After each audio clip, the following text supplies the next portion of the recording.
What's going on, guys? Tom here, bringing you another deck profile for Yu-Gi-Mons.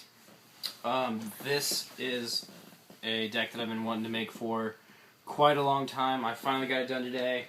Got all the cards for it. It's for the September 2012 format. Let's go ahead and get right into it. It is Dino-Rabbit, if you couldn't already see by the, rabbit in the screen and the title of deck profile, Dino-Rabbit.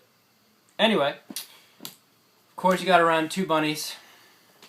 It's down to 2 now, so running 2. And Rabbit's pretty self-explanatory. If your opponent doesn't draw into the Veiler, it's really fun going into turn 1 Logia with Rabbit. So then we're running 2 Tour Guide and saying again. Like I said, I got another secret, so I got 2 secrets now. Next question. How do we choose to finish the Tour Guide engine? Well, in my Lightsworn deck, I had replaced my 3rd Tour Guide with a Tour Bus. Tour Bus would allow me to recycle the cards like JD and BLS, the boss monsters in my deck. It would allow me to recycle them into my deck so I could have potential to draw them or, mill them out again in my case, which I do most of the time. Because I'm unlucky like that. In this particular deck, I do not want to run Tour Bus, simply because I really don't feel that it's very resourceful. It's okay, but it's just not as good as Night Assailant. And I'll tell you why. Tour Bus recycles cards, which is good. However, it is a dead draw. Night Assailant is not a dead draw. Plus, it's a target for Tour Guide. So you can go Tour Guide into Night Assailant, probably Tour Guide into Sangan first play. Draw into Night Assailant, flips, and destroy 1 monster your opponent controls, regardless if it's face up or face down. So it still does get the destruction effect, kind of like a Raikou, without the cost. But it's just more consistent than Tour Bus that I've found. So that's why I chose to run a Night Assailant. You'll probably find so many other decks that choose to run it instead of Tour Bus, because it's just that much better. So run Night Assailant, and then double Snow Maneater. A lot of people side deck this, have previously side decked this. I choose to main 2 because it just stuns your opponent. Number 1, it's level 3, and then run into it. Flip. When it's flipped, target 1 face-up monster your opponent controls, and they're like, oh! So it just takes care of your opponent's field advantage. Along with that stun aspect, we run a Grand Mole. If they don't have the Veiler, if they don't have the warning, it's so fun to just go Grand Mole, attacking a VLS while you have monsters on the field. It gets rid of problematic cards. It's very resourceful, and it's a good tech. A lot of people chose to side it, however, I'd like to main it. Along with 2 Thunder Kings. First off, you'll notice that I'm not playing any Guaibas. The reason for that is because Guaiba is not as good this format as it used to be. Guaiba's only 1700 attack. Granted, it can be good in some situations, but take a look at the top tier decks that we have currently in this format. YCS, we got Wind-Ups in Toronto that just won. We got Heroes, many hero variants, that all pretty much utilize Stratos and over 1700 beaters. They summon Stratos and they get to search. Okay? What good is Guaiba against Stratos? Not good at all.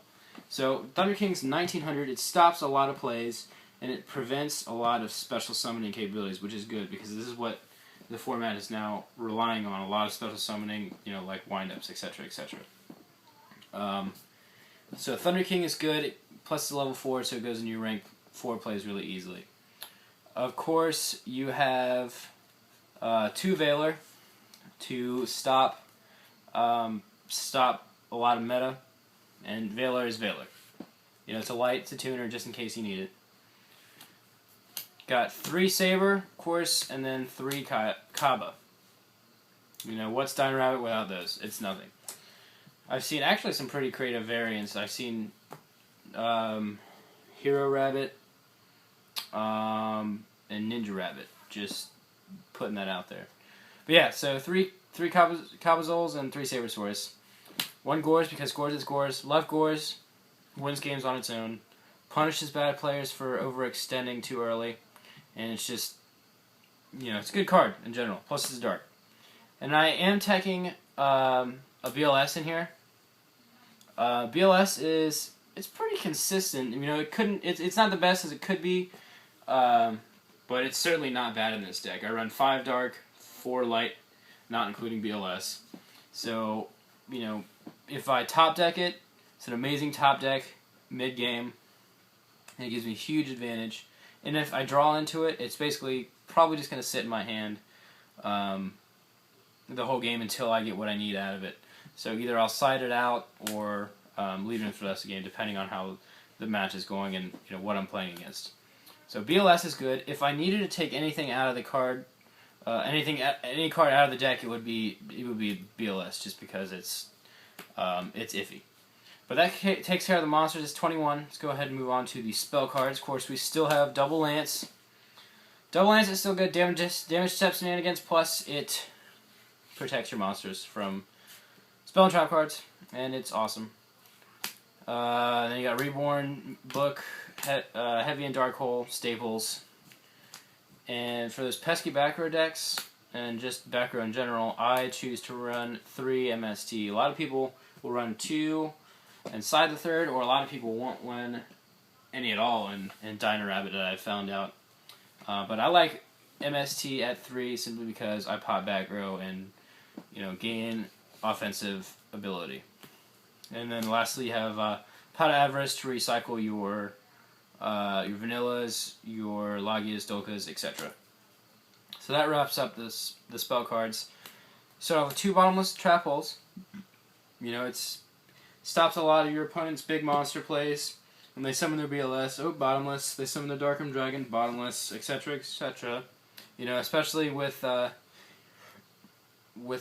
Worlds coming out, they special summon Graph a lot, bottomless, assuming they don't pop the card. But of course, if you're siding Shadow Imprisoning Mirror, Dark Worlds shouldn't be a problem. But for additional removal, we have Dimensional Prison at 2 in the main deck. So you have 4 cards that can remove your opponent's monsters in the main deck. I know a lot of people choose to side things like Dimensional Prison and Bottomless Trap Hole, but I like maining them because I like gaining that upper hand. 1 Mirror Force. I know Mirror Force is at 2, but we've been playing Mirror Force for such a long time that everybody's used to having it at 1. I have not really seen a whole lot of decks that run Mirror Force at 2, just simply because there are other things to walk into, like Dimensional Prison, and you know, sometimes Bottomless Trap Hole. So you don't always need a Mirror Force to save you. So that's why I only run 1. And of course, you got the Solemn Brigade. It takes care of a lot of plays, a lot of special summons. So Solemn Brigade is pretty self-explanatory. 1 Torrential. 1 Torrential is good in this deck that I found. I think it's better than 2 because obviously, number 1, you don't want to torrential your own monsters, and 2 just seems to be a bit much. I mean, you can main 2 if that's what you prefer. I prefer it at 1. I thought about siding an additional 1, but I was just like, screw it. I like it at 1. It's good at 1. Torrential is torrential. It splashes the field. And then to avoid your opponent's torrentials, you have Starlight Road, you know, to protect against things like Heavy Storm and Dark Hole, etc., etc. And if you ever run against a player playing like Judgment Dragon, you know, they need the field. Nope, Starlight Road. But yeah, so Starlight Road's definitely good in this deck. Protects your cards. It's just, you know, it's too resourceful not to have. But anyway, that takes care of the main deck. I believe it's 41 cards. We'll get back to that in a minute, but let's go ahead and get the extra deck. Obviously, it's Dino-Rabbit, so 2 Dolka, 2 Lagia. I want to get max rarities of these. We'll see. But yeah, I just wanted to complete the deck and you know and show you guys how I would run it for this format. But yeah, Lagia and Dolka negate pretty much everything. So that's that. Really good card in the metagame right now is Photon Papilloperative, or Photon Butterfly Assassin, as some people like to call it. When your opponent tries to put up a wall, nope, Photon Butterfly, and it's just like all over your opponent's monsters. And then, of course, you got Utopia and Utopia Ray. Nothing is more exciting than watching your opponent go into Utopia, main phase 2, and then you top deck a Mind Control. Mind Control that Utopia, and overlay for Utopia Ray. It's such a troll move, and it's absolutely hilarious. You know, just like when you do it, watch how red your opponent's face gets. Speaking from personal experience there.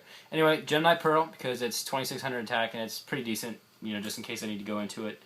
My Stroke, because it's my stroke and it's better than yours. Thanks to D-Silent Enigma. Go check out his channel, he says that all the time. I'm stealing your line, no I'm not. Yeah, My Stroke is really good. You know, it's a stall. It's a stall in case, you know, people try to Chimera Tech your freaking Zen mains. On to the rank 3s. Tempo is so underrated this format. A lot of people don't realize how good this card is. Overlay for rank 3, so it's really good, really easy to go into with this deck because there's a lot of level 3 cards. You know, Grand Mole, Snowman, Tour Guide, etc., etc. Overlay, detach a material, and detach a material from an Xyz monster your opponent controls. So if your opponent goes first turn Zen mains, in case you can't get the Veiler off, and you still have a Tour Guide, go first turn Tempo, and detach a layer to detach one of their layers from the Zen mains. You can choose to attack over it, although you probably don't want to be doing that if you don't have another monster in the field. This gains plus 500 attack. This is a permanent effect. Gains plus 500 attack, so it'll be at 22. And then when their main phase begins, you can also activate this effect.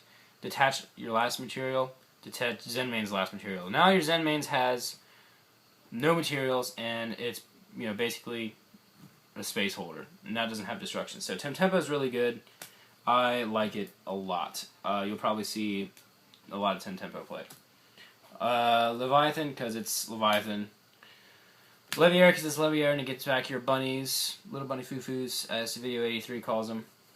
And it's just Leviair. I chose not to run it at 2 because I don't think it's necessary, especially with rabbits being at 2. Acid Golem, because it's a big beater in case you need it. And of course, Zen mains as the stall captain of all decks, pretty much. And of course, to go with the Starlight Road, you have Stardust Dragon. I might think about putting a Catastor in here, just in case, you know, I want something different, but it probably doesn't need it. Yeah, Stardust is really good. You know, it punishes people who try to overextend and try to push for offensive plays. But yeah, that's the deck, guys. It took me such a long time to get all these cards together, especially the rabbits. I decided that I wanted to run it, you know, like I said, just because I was kind of getting bored with Lightsworn. I'll still run Lightsworn, but I'm, you know, going to run Dino-Rabbit for the majority of the format, I think, and especially depending on how I do. But anyway, I hope you guys enjoyed the video. Be sure to leave a comment with what you think. And if you have a question, you know, just ask. If you like what you see, like the video. Thumbs up for bunnies, because bunnies are awesome, especially now that I have them. And subscribe, guys, if you haven't. Again, shout out to all my subscribers. Thanks for sticking in with me. I appreciate your support and feedback. But anyway, I will talk to you guys later. Man, I really need to make an intro video, by the way. So, suggestions on an intro video, if you have any, throw them my way. Anyway, I will talk to you guys later. Thanks for watching.